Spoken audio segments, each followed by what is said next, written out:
राम राम। राहु केतु राशि परिवर्तन करने जा रहे हैं 2025 में मई महीने की 18 तारीख को। मेष राशि वालों पर इसका क्या असर होने वाला है? इनके पास क्या धन की वृद्धि एकदम से देखने को मिलेगी? अगर धन आता है तो हमें किन बातों का ध्यान रखना है, वह सावधानियां क्या है, इसके बारे में चर्चा करेंगे इस वीडियो में। इस समय में आपके पारिवारिक रिश्तों की क्या स्थिति रहेगी, इस पर विचार करेंगे। आपकी संतान इस समय अगर विद्या ग्रहण कर रही है, उसके जीवन में क्या हालात होने वाले हैं? मेष राशि वाले जो विद्यार्थी हैं, उनके जीवन में क्या प्रभाव पड़ने वाले हैं? प्रेमी प्रेमिका जो हैं, उनके जीवन पर क्या असर आने वाला है? इस समय में भाग्य के संबंध में कैसे हालात मिलने वाले हैं मेष राशि वालों को? शनिदेव क्या प्रभाव राहु देव के साथ चलते चलते मेष राशि वालों को दिखा रहे हैं? किन बातों का ध्यान रखकर मेष राशि वाले इस समय को शुभकारी लाभकारी बना सकते हैं? तो आइए इन सब पर चर्चा करते हैं।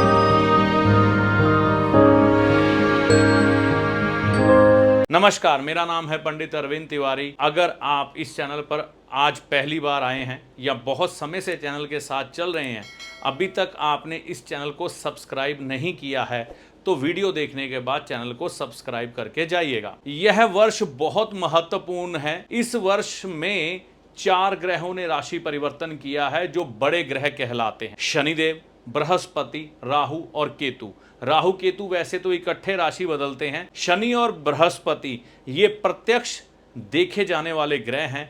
राहु और केतु ये शैडो प्लैनेट हैं। तो इन 4 ग्रहों का प्रभाव इस समय में पूरे संसार पर जो पड़ने वाला है वो तो आपको नजर आ ही रहा होगा। क्या क्या अजीब घटनाएं इस समय हो रही हैं।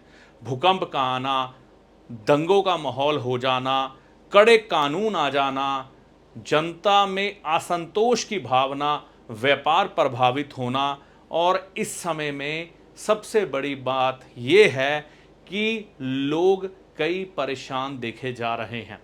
चलो वो बातें तो अलग हैं, वो संसार पर प्रभाव पड़ रहा है, लेकिन हम ज्योतिषीय दृष्टिकोण से हर एक व्यक्ति को उसकी राशि के अनुसार विभाजित करके उसकी अपनी राशि पर क्या प्रभाव पड़ने वाला है ग्रहों का, मुख्य तौर पर इस पर बात करेंगे। तो यहां पर विशेष तौर पर मेष राशि के लिए राहु केतु जब राशि बदलेंगे 2025 की 18 तारीख 5वां महीना 2025 को 1.5 साल के लिए, तो यहां पर 26-25 पूरा हो गया, तकरीबन 6 महीने है ना, 7 महीने हैं वैसे, 6 महीने मान के चलते हैं ये, और 1 साल पूरा, यानी कि 26 के अंत तक 1.5 साल के लिए इनका राशि परिवर्तन होता है।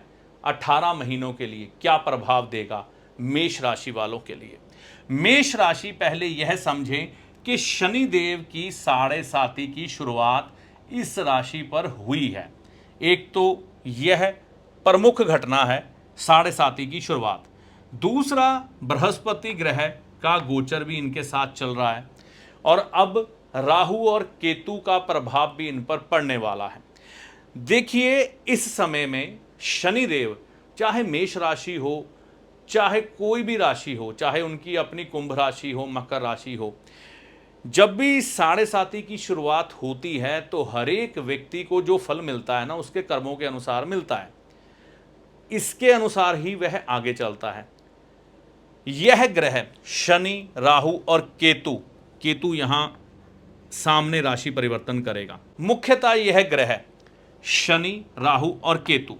राहु इस समय जब आप वीडियो देख रहे होंगे ना, तो यहां पर मीन राशि में है शनिदेव के साथ।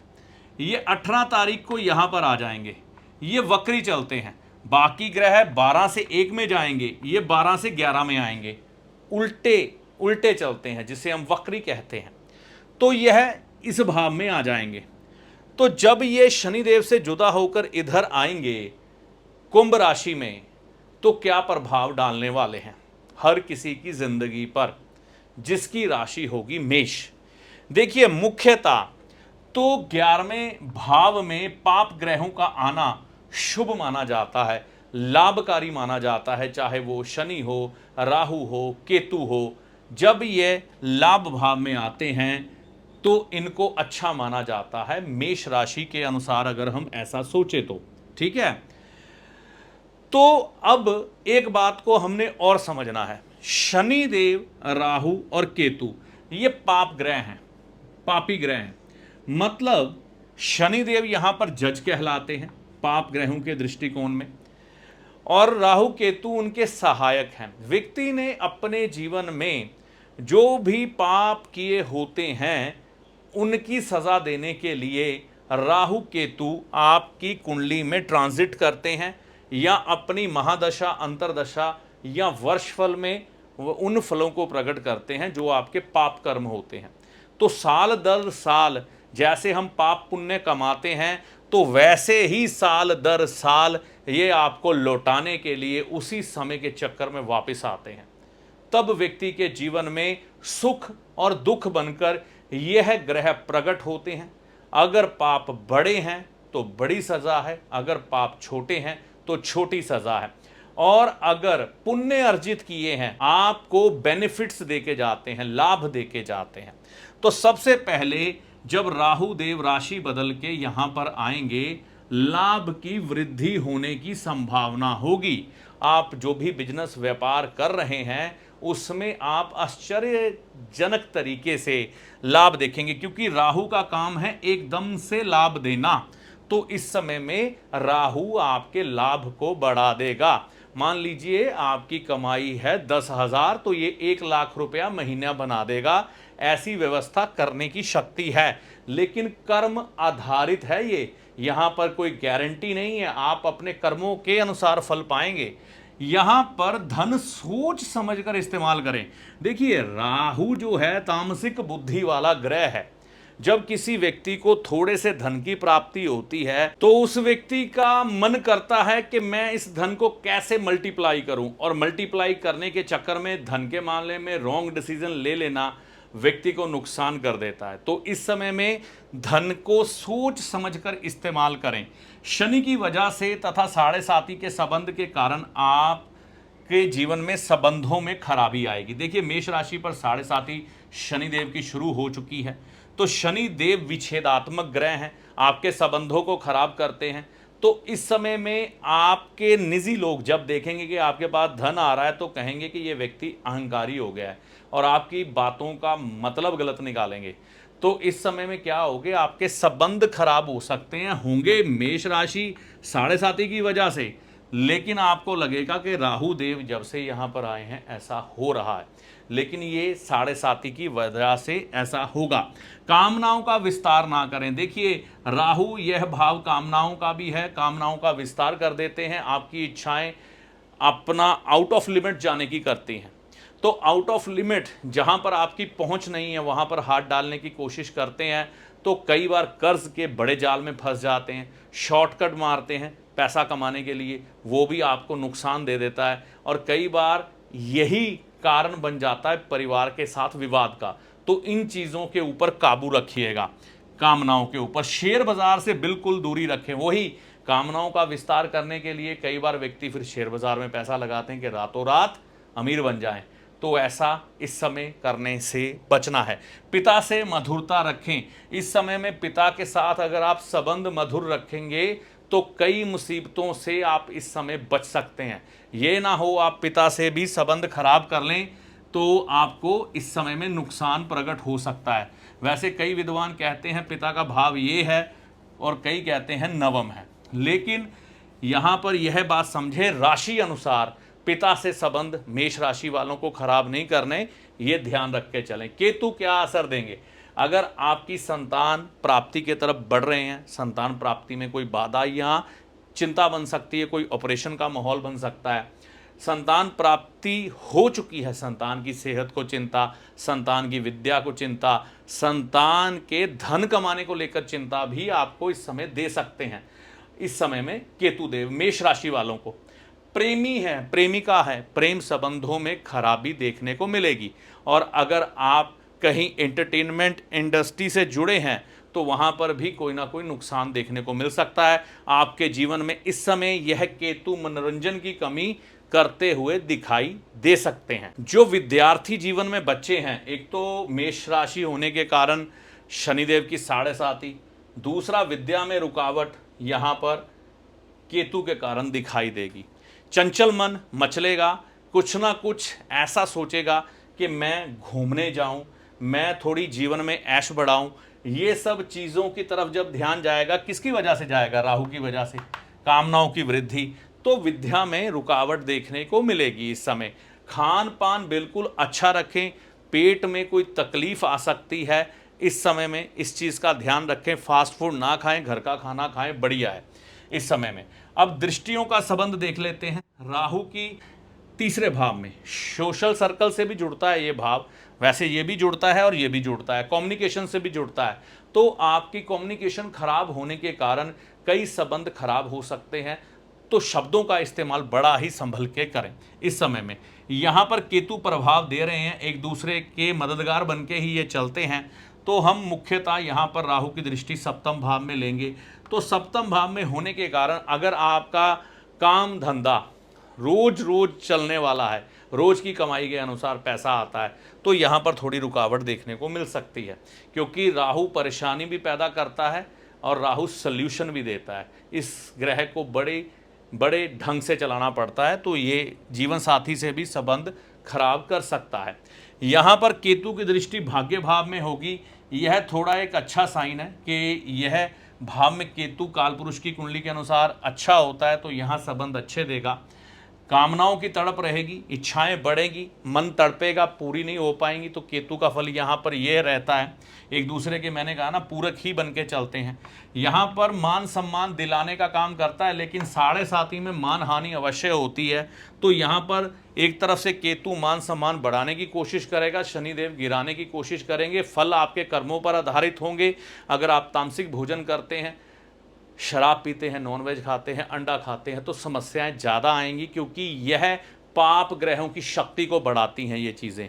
तो फिर जब इनकी शक्ति बढ़ेगी तो आप गलतियां करेंगे, तकलीफ आपको आएगी। इन चीज़ों से दूर रहें।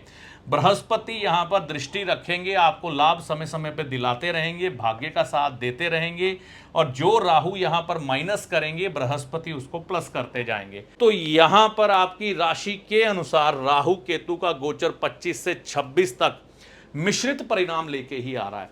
इतने बुरे परिणाम तो नहीं कह सकता मैं, लेकिन मुख्यतः हमें एक चीजें समझनी है कि इस समय में मेष राशि बहुत ज्यादा कष्ट में तब फंसेगी जब यह शनिदेव आपकी पत्रिका में खराब हुए, या आपने खराब कर रखे हुए, या जन्म कुंडली में ही खराब मिले हुए, तो कष्ट ज्यादा आएंगे। या आप कर्मों के अनुसार शुद्धि नहीं रखते हैं अपने जीवन में। अगर शनिदेव अच्छे हुए तो यहाँ पर आपको फल अच्छे ही दिलाएंगे। अगर आप जीवन में अनैतिक कार्य करते हैं, 2 नंबर के काम भी करने वाले अगर हैं, तो शनिदेव भी कान पकड़ेंगे और राहुदेव भी आपको नुकसान पहुंचाएंगे। मतलब यह समय बहुत ज़्यादा संभल के चलने वाला है मेष राशि वालों के लिए। जो भी राहु घटाएंगे, बृहस्पति उसको बैलेंस करते जाएंगे। लेकिन शनि का जो आदेश है वह भी बृहस्पति थोड़ा बहुत फॉलो करते हैं, क्योंकि धर्मराज हैं शनिदेव। तो शनिदेव का ध्यान रख के चलना है, छोटी छोटी बातों का ध्यान रखना है। मैंने सभी बातें आपको डिटेल में बताई हैं इस समय में आपको क्या क्या करना है। तो आने वाले वीडियो को आप ध्यान से देखते रहिएगा, उपाय भी आएंगे आपके लिए, तो वो भी ध्यान में रखिएगा। यह केतु देव के फल हैं, तो इन चीज़ों के बारे में मैं यह कहूँगा कि डरने घबराने की इतनी ज़रूरत नहीं है। डरना घबराना सिर्फ उनको है जिनकी कर्मों में शुद्धि नहीं है। जिनके कर्मों में शुद्धि नहीं है, वाणी में मधुरता नहीं है, थोड़े दिनों में आपको उनके कमेंट नीचे दिखेंगे, तो व्यक्ति का पता लग जाता है वो किस स्तर पर है। तो आप में अगर संयम है, समझदारी है, तो इस चीज़ को अच्छी तरह से समझकर मेष राशि वाले, है ना, अपने जीवन को इस समय में प्लान करके सुख पा सकते हैं। इन चीज़ों का ध्यान रख के लाभ की वृद्धि होगी। ये राहु का काम है, लाभ स्थान में आना इस चीज़ का संकेत होता है कि ऐसा होने वाला है। लेकिन आप उस पैसे को संभालिए मन, बुद्धि और मस्तिष्क और विवेक का इस्तेमाल करके, ताकि राहु केतु का यह गोचर आपके लिए शुभकारी बन जाए। देखिए, ज्योतिषी को कभी भी चमत्कारी बाबा ना समझे जो जादू की छड़ी घुमाएगा और आपके सामने धन की ढेरी लगा देगा। और ज्योतिषी ना ही कोई जादूगर है जो छलावे में रखकर आपको आपके सारे दुख दर्द दूर कर देगा। ऐसा कुछ भी ज्योतिषी के पास नहीं होता। ज्योतिष विद्या एक ईश्वरीय विद्या है। ज्योतिष विद्या से हम आपके समय की गणना करते हैं कि कब आपका अच्छा समय है, कब आपका बुरा समय है और आपको किन किन बातों का ध्यान रखना चाहिए, इसके बारे में हम आपको बताते हैं। और आपको बताते हैं कि आपको किस मार्ग को चुनना चाहिए और किस मार्ग पर चलना चाहिए। अपने अच्छे और बुरे के लिए आप खुद जिम्मेवार होते हैं।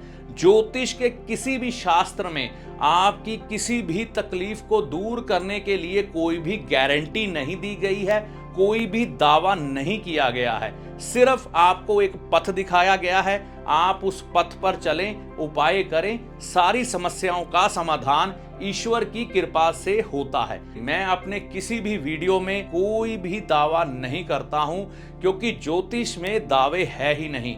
इस वीडियो में दी गई जानकारी आपको कैसी लगी कमेंट करके अपनी राय दे। वीडियो अच्छा लगा तो लाइक व शेयर करें। चैनल पर पहली बार आए हैं या बहुत समय से चैनल के साथ चल रहे हैं तो इस चैनल को सब्सक्राइब करके जाएं। इस वीडियो में दी गई जानकारी का लाभ माता रानी की कृपा से आपको होगा। जय माता दी।